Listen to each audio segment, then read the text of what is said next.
Hello बच्चों, concentration terms के numerical चल रहे थे बच्चों। मैं एक चीज़ ये भी बताना चाहता हूँ। देखो, अगर आप बहुत आसान न्यूमेरिकल करते हैं तो उससे कोई बेनिफिट नहीं होने वाला। स्कूल एकेडमिक्स में एक दो छोटे छोटे क्वेश्चन आ जाते हैं, बट जैसे जैसे आप अपना लेवल बढ़ाएंगे आपको अच्छे क्वेश्चंस को करना पड़ेगा। तो मैं पहला एक क्वेश्चन करा रहा हूँ, अच्छा क्वेश्चन है,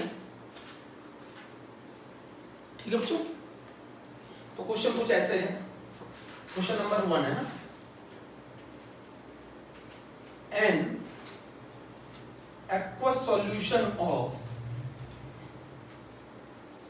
एसिटिक एसिड। सारे बच्चे जानते हैं ना एसिटिक एसिड का मोलर मास कितना होता है? सारे बच्चे जानते हैं ना एसिटिक एसिड का मोलर मास कितना होता है? मोलर मास का मतलब होता है एक मोल का वजन 60 ग्राम पर मोल लिखा है ना, is rated as 0.8 molar, rated at 0.8 molar. Find molality of solution. Find molality of solution and density of solution हम लोगों को given है 1.2 ग्राम पर ml। इसका मतलब समझते हो 1.2 ग्राम पर ml का? इसका मतलब समझते हो 1.2 ग्राम पर ml का? इसका मतलब है 1 ml का वजन 1.2 ग्राम है। इसका मतलब है 1 ml का वजन 1.2 ग्राम है। चलिए क्वेश्चन सॉल्व करते हैं। अच्छा क्वेश्चन है, एनसीईआरटी में बहुत ज्यादा पूछे जाने वाला क्वेश्चन है और ये पूछा गया था जी 2006 में, है ना, ये इसमें पूछा गया था। एक एक्वा सॉल्यूशन है एसिटिक एसिड का जिसकी मोलैरिटी 0.8 मोलर है। आप इस पर अंडरलाइन कर लो 0.8 मोलर। अच्छा, ये 0.8 मोलर हमें क्या बताता है? 0.8 मोलर हमें क्या बताता है? ये बताता है 0.8 moles of acetic acid, 0.8 moles of acetic acid in 1 litre solution, in 1 litre solution.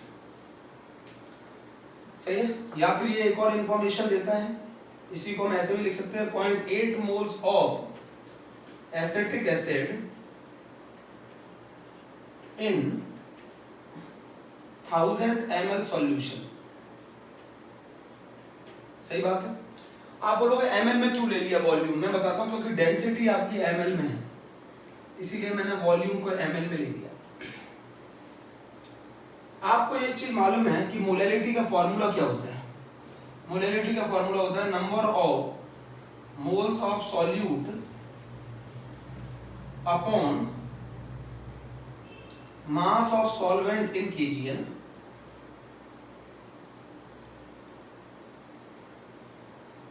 ये फॉर्मूला होता है, इसी से करेंगे।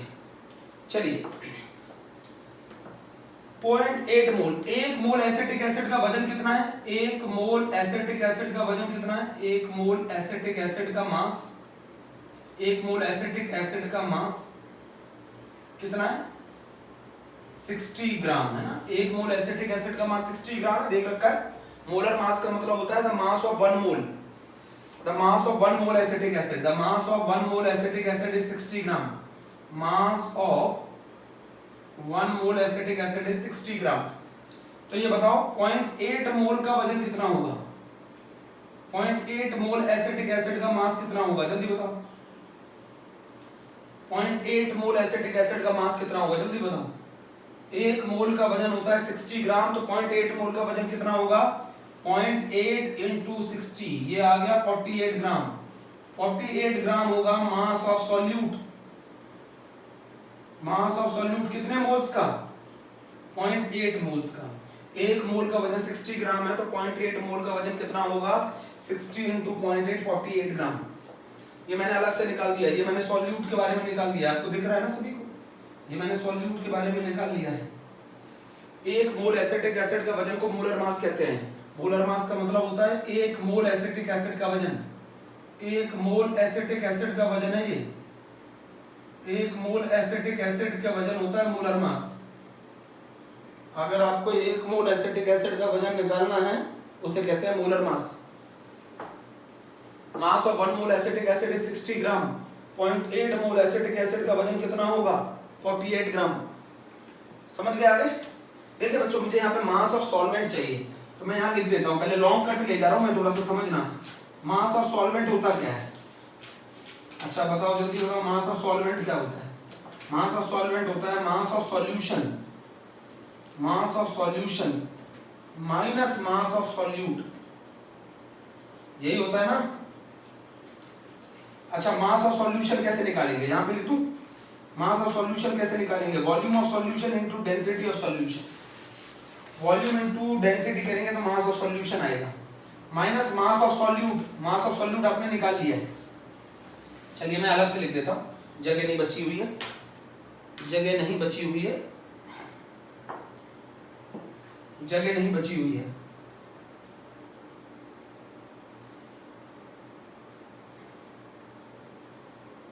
जगह नहीं बची हुई है, नोट करो आप लोग, पहले इतना नोट कर लो, उसके बाद आगे बताता हूँ।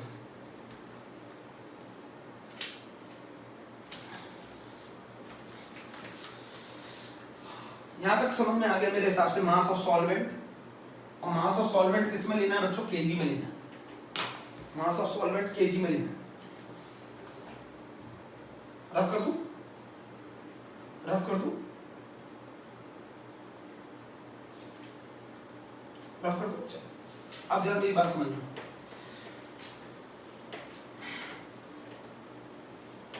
वॉल्यूम को डेंसिटी से मल्टीप्लाई करोगे क्या आएगा?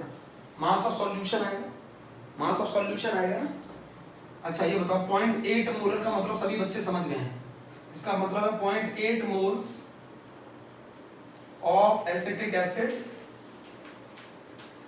इन 1000 ml सॉल्यूशन, यही तो बताता है।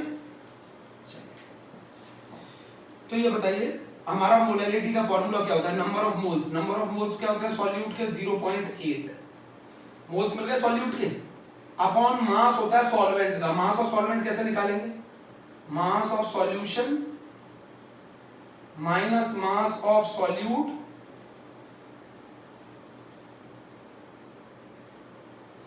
मास of solution upon mass of solute, बेटा ऐसे निकालेंगे, डिवाइडेड बाय 1000। अगर ये ग्राम में है तो केजी में कन्वर्ट करना है तो डिवाइड करेंगे 1000 से। तो मोलैलिटी बराबर आ गया 0.8 मोल्स, मास ऑफ सॉल्यूशन क्या होगा? 1000 इनटू डेंसिटी 1.2। इस चीज ने हमें क्या बताया? मास ऑफ सॉल्यूशन। ये चीज हमारी क्या है? ये डिनोमिनेटर नहीं है, ये मैंने हिंट बताई है, ये मास ऑफ सॉल्यूशन बता रहा है।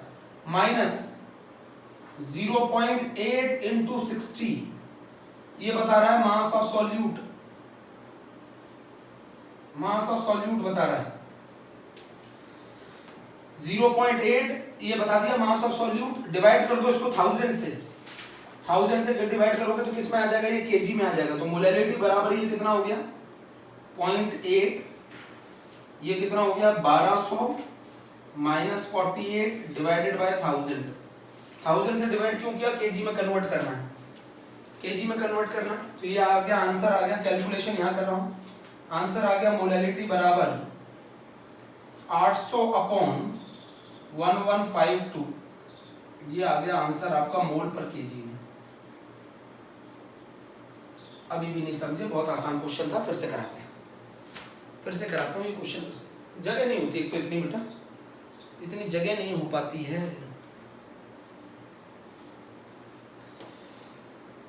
फिर से करते, रफ कर दो।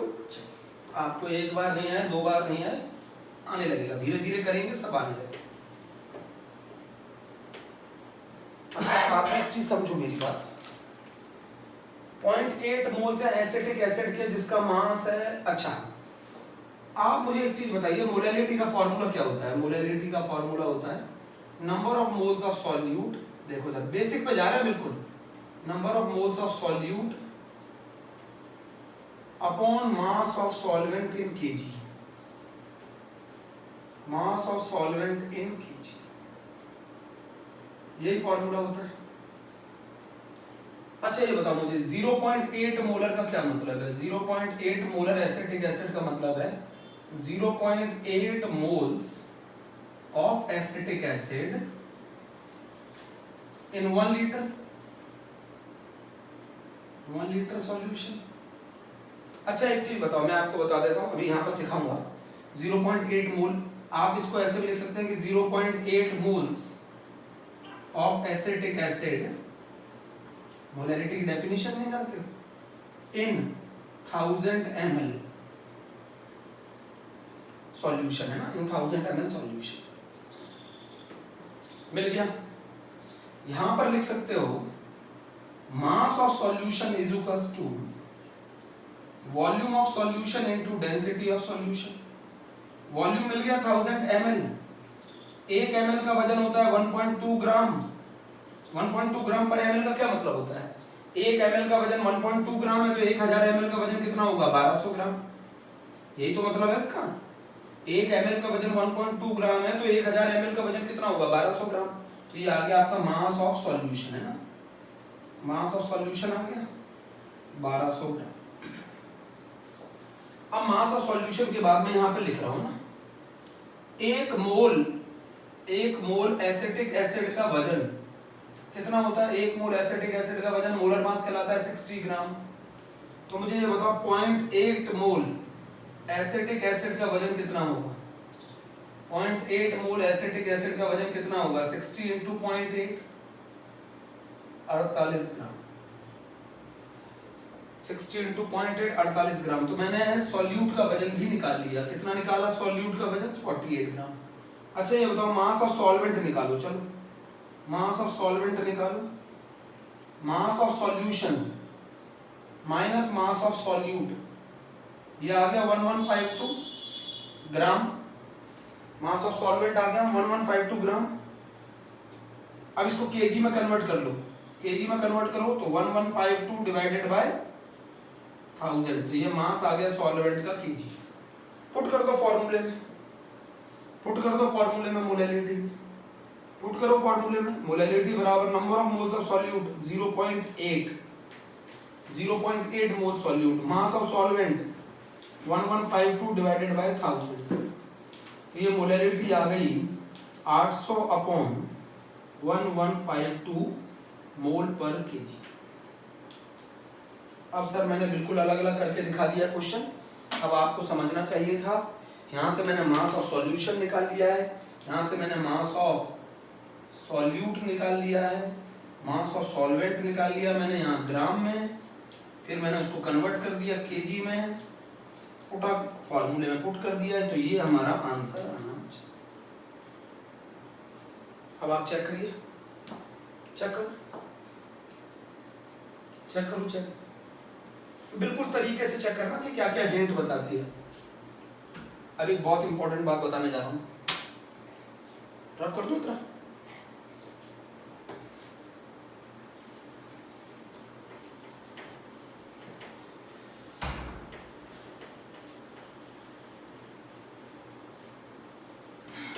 बच्चों में एक चीज बताना चाहता हूँ बहुत इंपॉर्टेंट सी, जितने भी कॉन्सेंट्रेशन टर्म होते हैं वो सब इंटेंसिव प्रॉपर्टी होते हैं। अब आप इंटेंसिव का मतलब पूछोगे, ये थर्मोडायनेमिक्स चैप्टर 11 में पढ़ाया जाता है, जितने भी कंसंट्रेशन टर्म है वो सारे इंटेंसिव प्रॉपर्टी हैं बेटा, जितने भी कंसंट्रेशन टर्म हैं वो सारे इंटेंसिव प्रॉपर्टी हैं।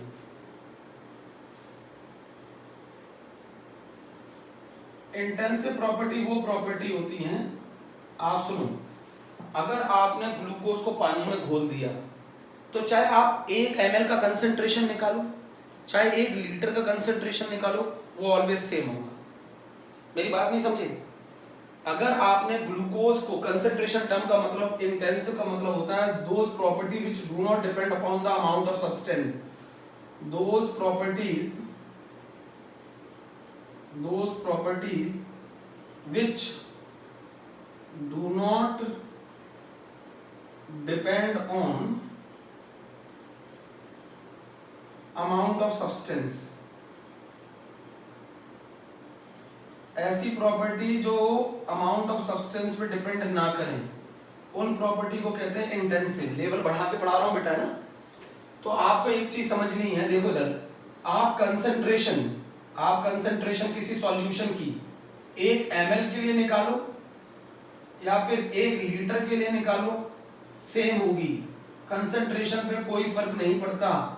इसीलिए जितने भी कंसंट्रेशन टर्म हैं वो सारे इंटेंसिव होते हैं, उस पर फर्क नहीं पड़ता। मान लो इस कमरे का टेम्परेचर T है, मैं इस कमरे को आधा कर दूं तो इसका टेम्परेचर में कोई चेंज नहीं आएगा। इसका मतलब it is also an intensive property. इस कमरे का टेम्परेचर T है, मान लो इस कमरे में गैस भरी हुई है, उसका टेम्परेचर T है, तो टेम्परेचर T होने पे अगर मैं कमरे को आधा कर दूं तो उसके टेम्परेचर पे कोई चेंज नहीं आएगा।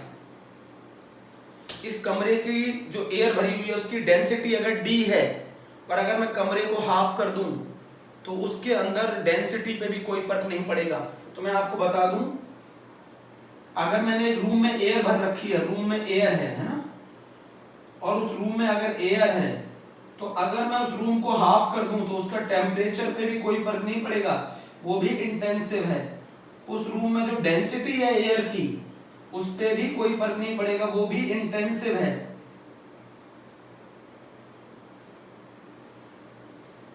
इंटेंसिव प्रॉपर्टी वो प्रॉपर्टी होती है जिस पर अमाउंट का फर्क नहीं पड़ता। मान लो ये कमरा है ऐसे, मैंने इसको दो इक्वल पार्ट में डिवाइड कर दिया, तो यहाँ जो वॉल्यूम है वो पहले V था, अब V/2 हो जाएगा, वॉल्यूम आधा हो जाएगा, पर टेम्परेचर पे कोई फर्क नहीं पड़ेगा, डेंसिटी पे कोई फर्क नहीं पड़ेगा। तो ऐसी प्रॉपर्टी जो अमाउंट पे या साइज ऑफ द मैटर पे डिपेंड नहीं करती हैं उनको बोला जाता है इंटेंसिव। तो कंसंट्रेशन टर्म जितने भी होते हैं वो सारे इंटेंसिव प्रॉपर्टी होते हैं, वो अमाउंट पे डिपेंड नहीं करते। आप 1 ml का कंसंट्रेशन निकालो, 1 लीटर का निकालो, 1 बीकर का निकाल लो, कंसंट्रेशन ऑलवेज सेम होता है। तो कंसंट्रेशन एक इंटेंसिव प्रॉपर्टी है, चाहे आप 1 ml का निकालो। अच्छा, आपने पानी में ग्लूकोज घोल दिया, आप 1 लीटर का कंसंट्रेशन निकालोगे कुछ और होगा? नहीं, ऐसा नहीं हो सकता। आप चाहे 1 ml का कंसंट्रेशन निकालो, 1 लीटर का कंसंट्रेशन निकालो, वो ऑलवेज सेम होगा, वो ऑलवेज सेम होगा, कंसंट्रेशन बदलता नहीं है। आप 1 चम्मच शुगर सॉल्यूशन ले लो, ग्लूकोज सॉल्यूशन ले लो, या फिर 1 लीटर ग्लूकोज सॉल्यूशन ले लो, आपको कंसंट्रेशन में कोई फर्क नहीं आएगा। कंसंट्रेशन जितना पहले था उतना ही बाद में होगा। तो जितने भी कंसंट्रेशन टर्म हैं वो सारे कैसी प्रॉपर्टी होते हैं? इंटेंसिव प्रॉपर्टी होते हैं। जैसे मान लो इस कमरे का वॉल्यूम V था, मैंने इसको आधा कर दिया तो इसका वॉल्यूम भी आधा हो जाएगा, दो इक्वल पार्ट्स में डिवाइड कर दो। कमरे का टेम्परेचर T था तो T रहेगा, प्रेशर P था तो P रहेगा, डेंसिटी D थी तो D रहेगी। तो जो हाफ करने पे जो प्रॉपर्टीज चेंज नहीं हुई उनको इंटेंसिव बोला जाता है। आपको ये बहुत अच्छे से पढ़ना है, ये चीज बहुत इंपॉर्टेंट है। थर्मोडायनेमिक्स चैप्टर इस चीज को दोबारा बताएगा। इंटेंसिव प्रॉपर्टी वो प्रॉपर्टी होती है जो अमाउंट ऑफ सब्सटेंस पे डिपेंड नहीं करती। चलिए एक एनसीईआरटी का क्वेश्चन करते हैं, फिर आगे बढ़ेंगे। ये बहुत ज्यादा पूछा जाता है एनसीईआरटी का क्वेश्चन। एनसीईआरटी का क्वेश्चन है, वैसे ही सेम क्वेश्चन है, ये पूछा जाता है एग्जाम में, ये लिख लेना 100%, ये एग्जाम में पूछा जाएगा 100%। The density of 3 molar NaCl solution is 1.25 gram per ml. Calculate its molality. NaCl का मोलर मास दे रखा है 58.5 ग्राम पर मोल। 1 मोल NaCl का जो मोलर मास है वो 58.5 ग्राम है। ये क्वेश्चन बहुत ज्यादा पेपर में पूछा जाता है। 5 मार्क्स में, स्कूल 11th वाले बच्चों के लिए 5 मार्क्स में क्वेश्चन पूछा जाता है। इजी क्वेश्चन है, हम लोग करते हैं फिर से। अच्छा ये बताओ मुझे 3 मोलर NaCl सॉल्यूशन का क्या मतलब है? चलो जल्दी से बताओ, 3 मोलर NaCl सॉल्यूशन का क्या मतलब है? इसका मतलब है 3 moles of NaCl in 1 litre solution, यही तो मतलब है। 3 मोल्स NaCl के 1 लीटर सॉल्यूशन में। अच्छा ये बताओ 1 मोल NaCl का मास कितना है? 1 मोल NaCl का मास है 58.5 ग्राम पर मोल। 1 मोल NaCl का मास है 58.5 ग्राम। NaCl सॉल्यूट है, तो मुझे ये बताओ 3 मोल NaCl का मास कितना होगा? 3 मोल NaCl का मास कितना होगा? बोलो जल्दी से। तो आंसर आ गया 3 इंटू 58.5 है ना।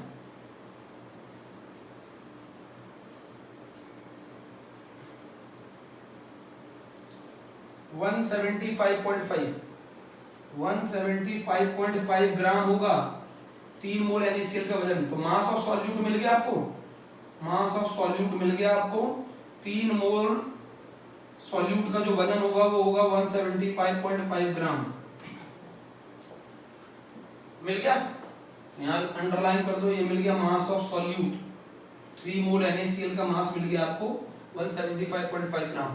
तो मास ऑफ सॉल्यूशन क्या होगा, मास ऑफ सॉल्यूशन क्या होगा, volume of solution into density of solution. Volume कितना है सॉल्यूशन का 1000 ml।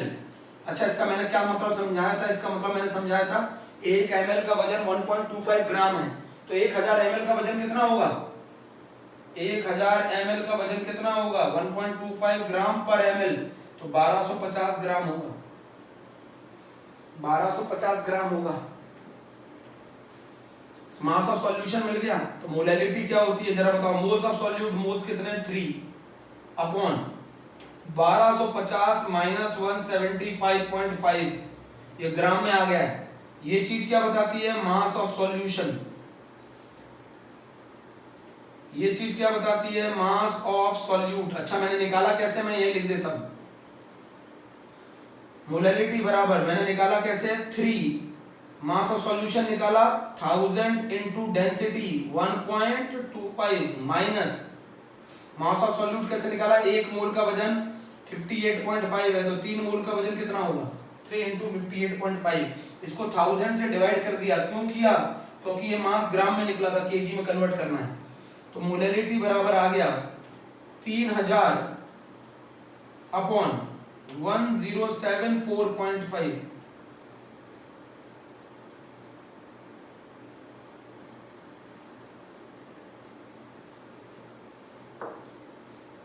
ठीक है, इसको सॉल्व करोगे तो ये आ जाएगा 2.79 मोलर, 2.79 मोलर। ये एनसीईआरटी का क्वेश्चन है, इसी तरीके से आपको इसको सॉल्व करना चाहिए था, एग्जाम में आएगा, बच्चे इसको कर लो। कंसंट्रेशन के जितने भी टर्म हैं वो सब इंटेंसिव प्रॉपर्टी होते हैं, अमाउंट पे डिपेंड नहीं करते। चाहे आप 1 ml का कंसंट्रेशन निकालो, चाहे आप 1 लीटर का कंसंट्रेशन निकालो, वो ऑलवेज सेम होगा। मतलब आपने अगर एक सॉल्यूशन बनाया, मान लो आपने, ऐसा होता है क्या कहीं, आपने एक ग्लास सॉल्यूशन बनाया, आप उसका 1 चम्मच लो तो कंसंट्रेशन कुछ और होगा और ग्लास का कंसंट्रेशन कुछ और होगा, ऐसा होता है कहीं? पूरा सॉल्यूशन का कंसंट्रेशन सेम होगा, चाहे आप 1 लीटर लो चाहे 1 ml लो। अगला क्वेश्चन कर रहे हैं बच्चों, अगला क्वेश्चन कर रहा हूं, जल्दी करो, नोट करो। पक्का कर लिया ये?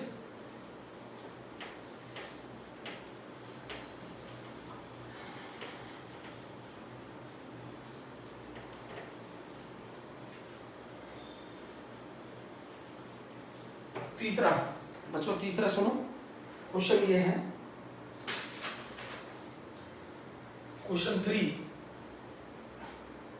an aqueous solution of acetic acid, an aqueous solution of acetic acid, acetic acid का मोलर मास कितना होता है 60 ग्राम है ना, 1 मोल का वजन है ये, और उसकी मोलैलिटी दे रखी है 0.8 मोलर। इस सॉल्यूशन की मोलैलिटी दे रखी है 0.8 मोलर और डेंसिटी दे रखी है सॉल्यूशन की 1.2 ग्राम पर ml। उल्टा क्वेश्चन पूछ रहा हूं, इस बार मैं आपसे पूछ रहा हूं मोलैरिटी निकालो, इस बार मैं आपसे पूछ रहा हूं मोलैरिटी निकालो। An aqueous solution of acetic acid, molar mass 60 ग्राम पर मोल, मोलैरिटी 0.8 मोलर। अच्छा चलिए पहले 0.8 मोलर का मतलब समझते हैं। 0.8 मोलर का क्या मतलब है, इसका मतलब है 0.8 moles of acetic acid in 1000 gram of solvent. 1 KG of solvent में मोलैरिटी की डेफिनेशन देखो बच्चों फिर से जाकर, मोलैरिटी का मतलब है number of moles of solute in 1 KG of solvent. तो जितनी मोलैरिटी, मतलब अगर आपने 1 मोल को 1 केजी सॉल्वेंट में डिसॉल्व किया है तो मोलैरिटी 1 मोलर होगी। तो 0.8 मोलर का क्या मतलब है, 0.8 moles of acetic acid in 1000 gram of solvent. तो सॉल्वेंट का वेट मिल गया। अच्छा मुझे मोलैरिटी का फॉर्मूला बताओ। मोलैरिटी का फॉर्मूला होता है number of moles of solute, number of moles of solute upon volume of solution in litre.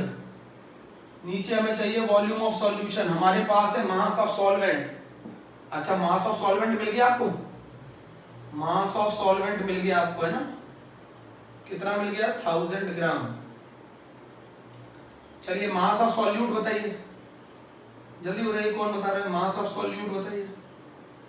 एक मोल का वजन 60 ग्राम है, एक मोल का वजन 60 ग्राम है, तो 0.8 मोल का वजन कितना होगा, तो ये होगा 60 इंटू 0.8, ये आ गया 48।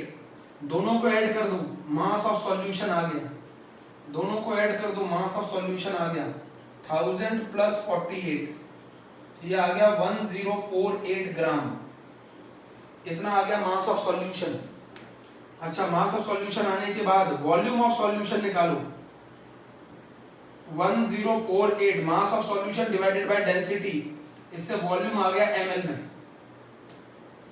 चलिए फॉर्मूले में पुट करते हैं, मोलैरिटी बराबर नंबर ऑफ मोल्स 0.8, वॉल्यूम कितना है 1000, 1048 डिवाइडेड बाय 1.2 डिवाइडेड बाय 1000, इससे ये वॉल्यूम आ गया लीटर में, ml में था ना, लीटर में कन्वर्ट करें, ये 1000 ऊपर पहुंचा दो, तो मोलैरिटी बराबर हो गया 800 डिवाइडेड बाय 1048 अपॉन 1.2, अरे 1000 ऊपर पहुंचा दिया, तो मोलैरिटी बराबर हो गया 800 इंटू 1.2 डिवाइडेड बाय 1048 मोल पर लीटर। तो अगर आपको ये समझ में आ गया कि मोलैरिटी निकालने के लिए वॉल्यूम ऑफ सॉल्यूशन चाहिए लीटर में, और मोलैरिटी निकालने के लिए मास ऑफ सॉल्वेंट चाहिए केजी में, तो आपको कंसेप्ट समझ में आ गया। मैंने एक एक करके चीजें लिखी हैं, आप इसको समझो, मुझे बताओ। चलिए फिर मैं अगला क्वेश्चन लेता हूँ, मैं इतना समय खराब नहीं कर सकता एक एक क्वेश्चन में, आपको इसकी प्रैक्टिस करनी पड़ेगी। आप डेफिनेशन पे जाओ, मोलैरिटी की डेफिनेशन क्या है, सही बेटा, ऐसे क्वेश्चन पूछे जाते हैं एग्जाम में, रफ कर दो। एक एनसीईआरटी का बहुत आसान सा क्वेश्चन है, एक एनसीईआरटी का बहुत आसान सा क्वेश्चन है, और वो क्वेश्चन है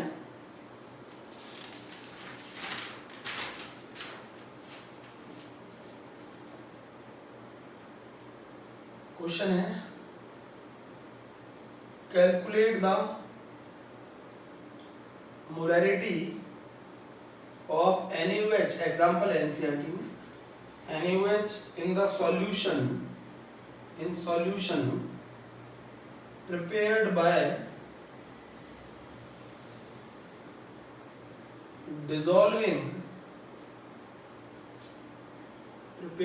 dissolving its 4 gram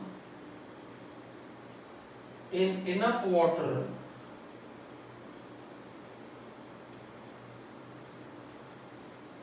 to form 250 ml of the solution.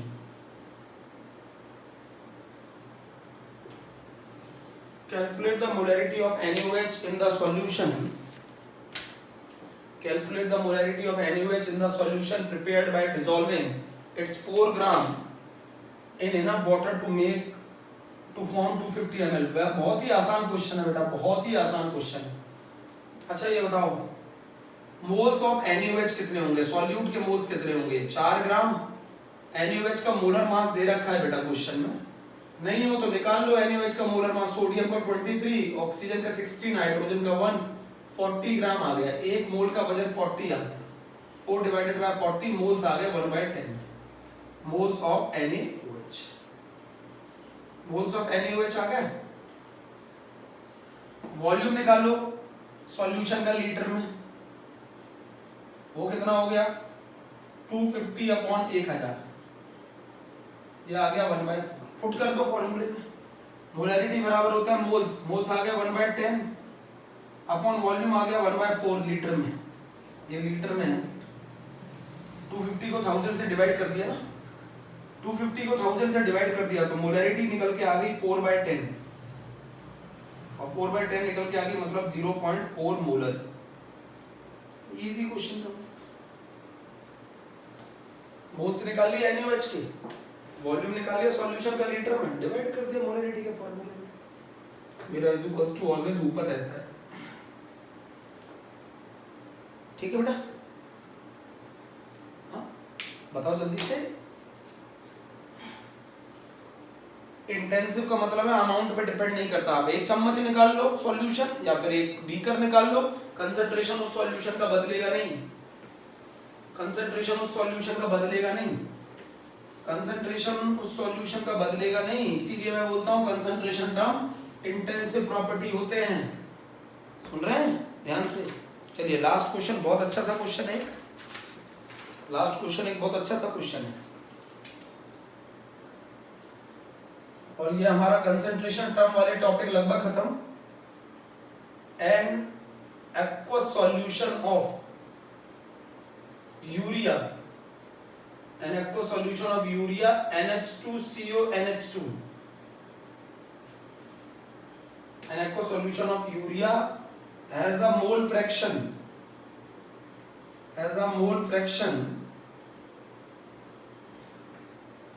of urea equal to 0.2. Find molality. Find molality. An aqueous solution of urea has a mole fraction of urea equal to 0.2 molality. आपको मैं पहली चीज बता दूं, जो mole fraction है वो एक weight by weight concentration term है, और जो मोलैलिटी है वो भी एक weight by weight concentration term है। अगर आप मोल फ्रैक्शन को मोलैलिटी में कन्वर्ट करते हैं तो density of solution is not required. तो अगर कभी क्वेश्चन में आपको दे दे तो समझ जाना confuse, density of solution is not required. आपको डेंसिटी नहीं चाहिए सॉल्यूशन की,